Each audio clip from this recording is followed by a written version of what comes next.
আসসালামু আলাইকুম। আজকের টপিক হচ্ছে শূন্যতম সূত্র এবং অভ্যন্তরীণ শক্তির যে কনসেপ্ট সেটা। চলুন শূন্যতম সূত্র সম্পর্কে আমরা জানি।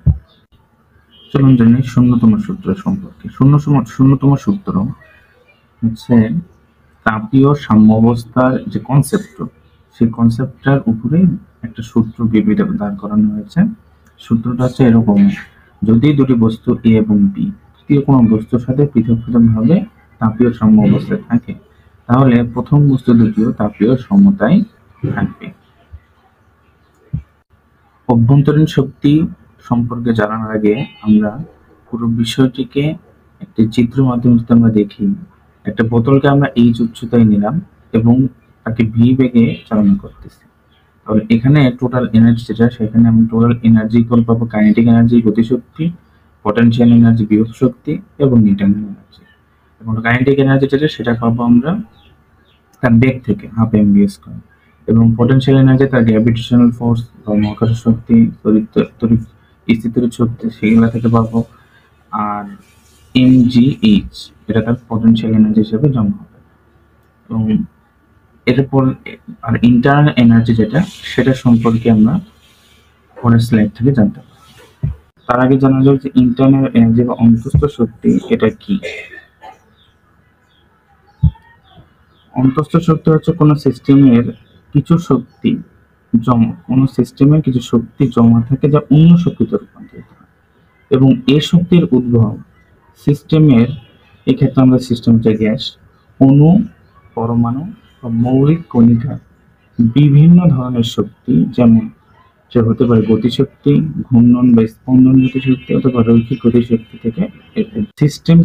সিস্টেমের আমরা মোট অন্তঃস্থ শক্তি আমরা নির্ণয় করতে কখনোই পারবো না, কারণ অন্তঃস্থ শক্তির পরিবর্তন আমরা নির্ণয় করতে পারি। এবং আমাদের এই তাপগতিবিদ্যাতে অন্তঃস্থ শক্তি নির্ভরশীলতা হচ্ছে তাপমাত্রার উপর, অর্থাৎ তাপমাত্রা যদি বাড়ে অন্তঃস্থ শক্তির পরিমাণ বাড়বে, তাপমাত্রা যদি কমে তাহলে অন্তঃস্থ শক্তির পরিমাণ কমবে। আর তাপমাত্রা যদি কনস্ট্যান্ট থাকে তাহলে অন্তঃস্থ শক্তিরও কোনো পরিবর্তন হবে না।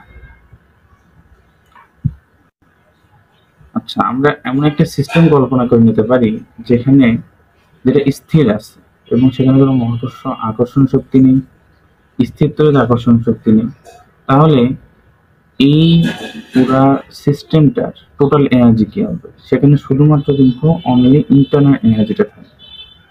এই ইন্টারনাল এনার্জিটা যেটা, সেটা হচ্ছে কাইনেটিক এনার্জি হিসেবে kinetic energy of ideal gas হবে। কেন? কারণ একটা আদর্শ গ্যাসের আমরা যে নীতিগুলো আছে সেই নীতিগুলো থেকে আমরা জানি যে আইডিয়াল গ্যাস এর কোনো সেখানে আকর্ষণ শক্তি থাকে না।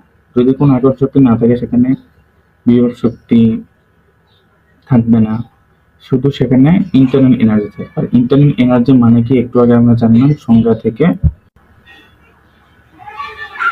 অভ্যন্তরীণ শক্তির কনসেপ্টের উপরে যদি আমরা একটা অঙ্ক দেখতে চাই, এটা বুটেক্সে আসছিল 22-23 সনে।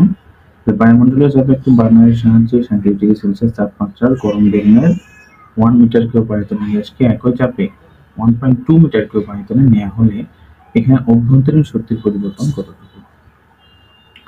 এখানে বুঝতে হবে, আমরা আগে যে কনসেপ্টগুলো জানছি যে অভ্যন্তরীণ শক্তির পরিবর্তন বলতে বোঝাই হচ্ছে তার ভিতরে অনুপরমাণুর যে গতিশক্তির পরিবর্তন সেটা।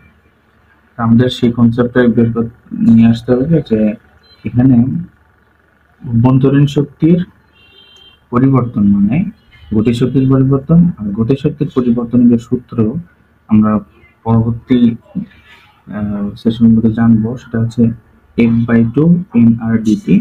এবং আমরা জানি PV ইকুয়াল nRT, তো nRdt এর পরিবর্তন PdV লিখতে পারবো। এবং তারপর আমরা এই মানগুলো যদি বসিয়ে দিতে পারি, এখানে বায়ুমণ্ডলের চাপ বলতে 10⁵, আর আয়তনের যে পরিবর্তন সেটা হচ্ছে 1.2 থেকে 1/3, যেটা উত্তরটা তোমরা নিজেরা বের করে নিতে পারো।